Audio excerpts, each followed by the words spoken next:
What's going on, guys? It's your boy Worms, and this is my guide for Deception Assassin as of 5.10.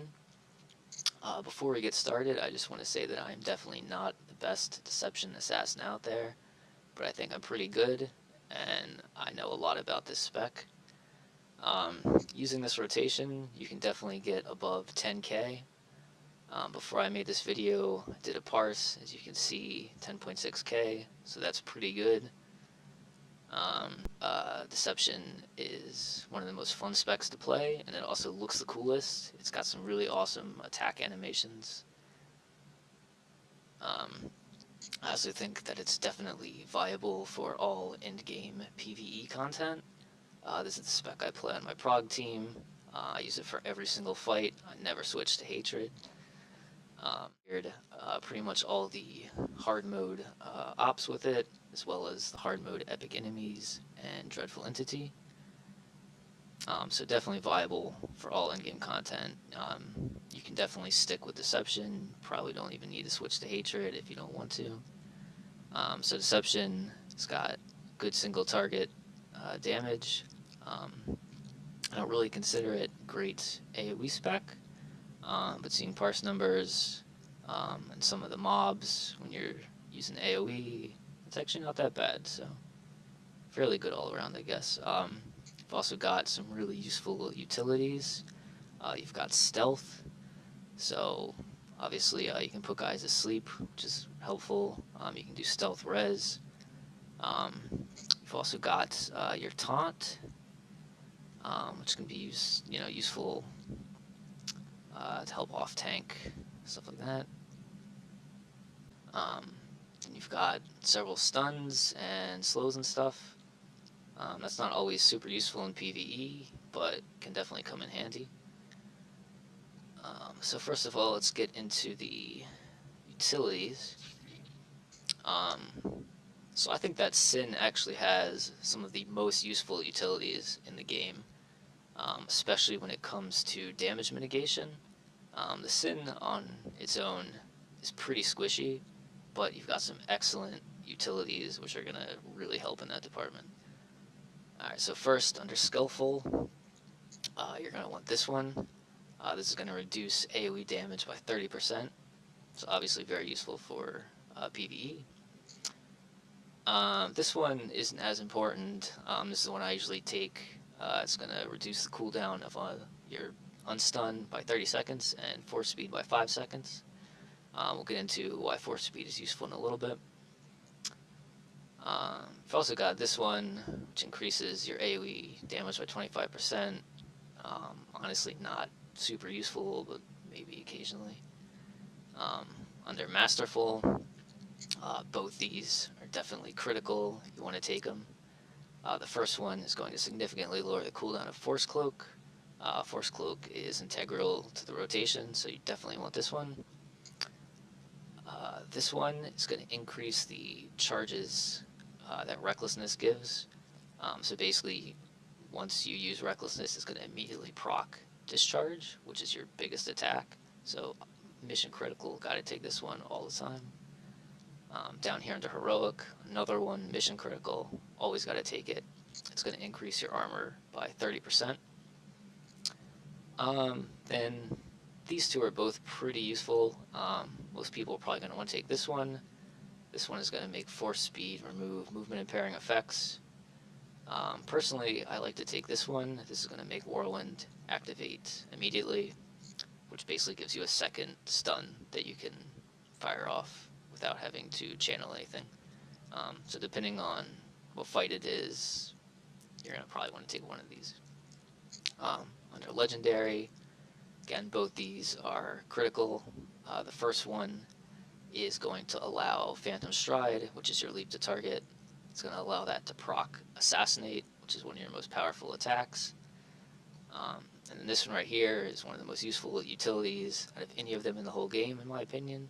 This is going to make Force Speed absorb 60% of all damage for the entire duration of it. Force Speed's got a short cooldown, it's about 15 seconds. So you're going to be able to use this a lot and mitigate a ton of damage, and it's going to make the Sin a lot more durable and awesome. There's also this utility, which makes your other DCD deflection.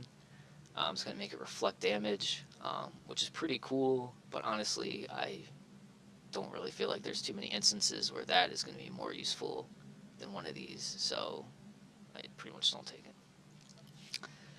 For gear, pretty much I run the high alacrity build, so you want about 1860 here. For accuracy, you just want 110%, which is about 735. So get somewhere around there, and then after that, just dump everything else into critical. As you can see, my guy's only 251, so he's not totally maxed out everywhere where he's supposed to be, but, you know, good enough. Alright, so let's get into the rotation. Two things to understand about Deception is that there is no set rotation. It is entirely priority based, and RNG plays a big factor. What I mean is basically your big attack is going to be a procced discharge, which is 3 stacks.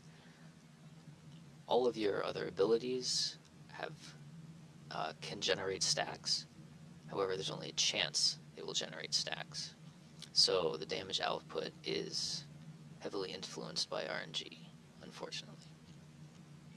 A couple of things to go over before the fight starts.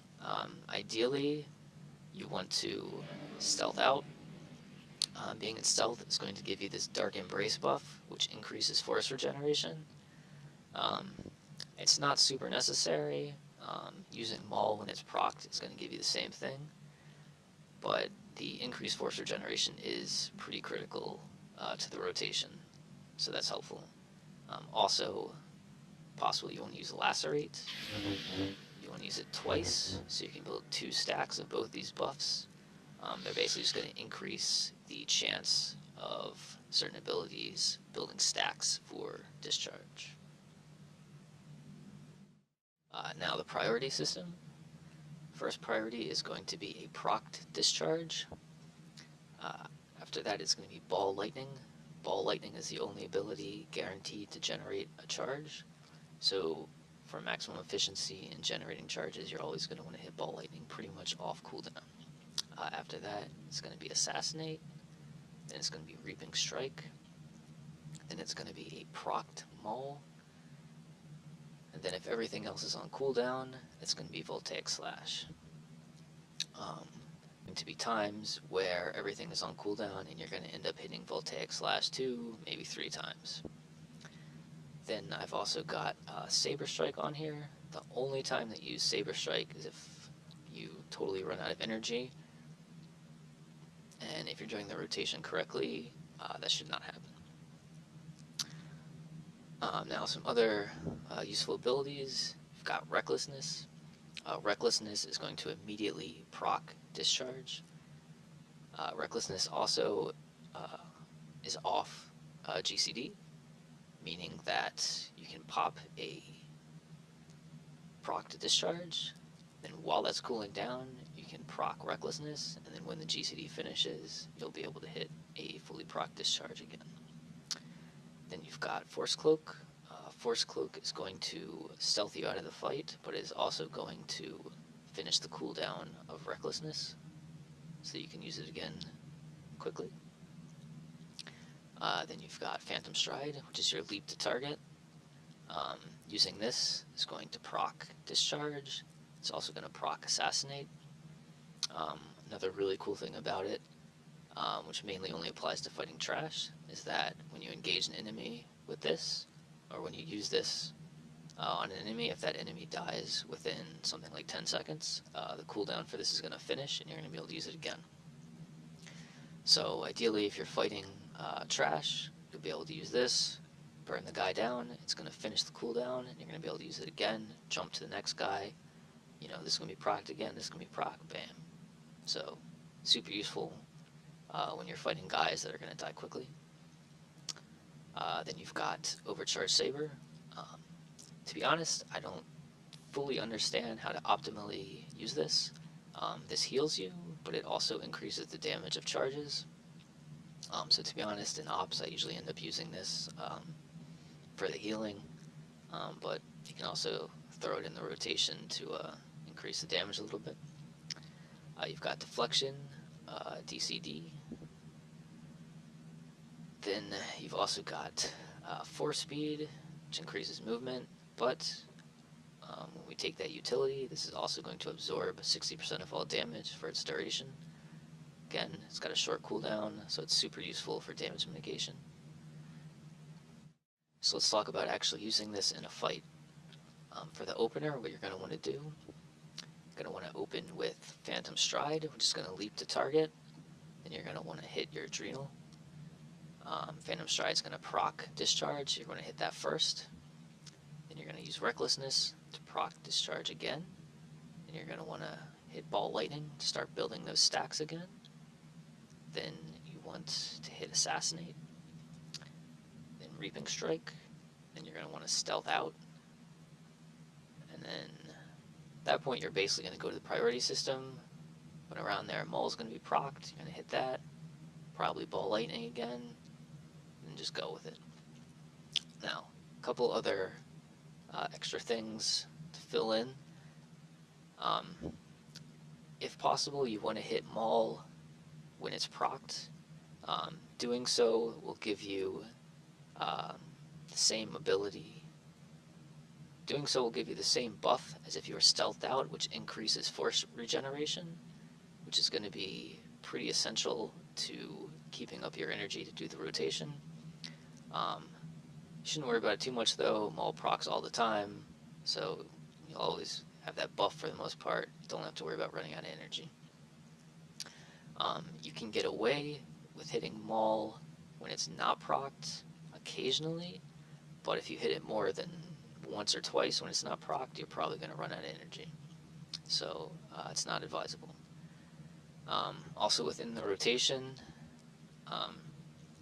using Phantom Stride in the middle of the rotation, basically the optimal way you want to do this to not waste any charges is you only want to use this as soon as you've hit a procced discharge. So even if this comes back, you don't want to use it right away. You want to wait until discharge is procced, then use this. It's going to proc discharge again, go back into it.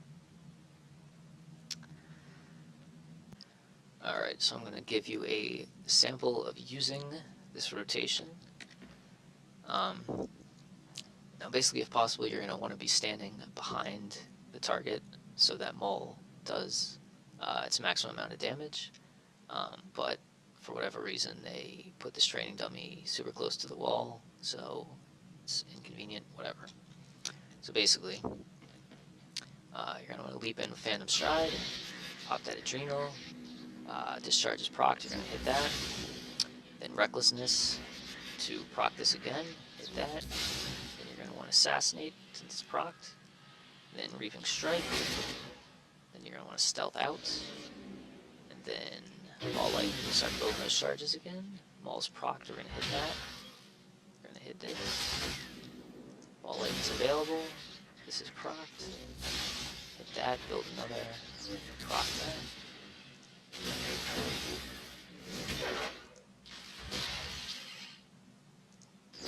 Now, Phantom Stride's off cooldown, but I don't want to use it until I've got a proc discharge. It's procced. Hit that. That's back. This is back.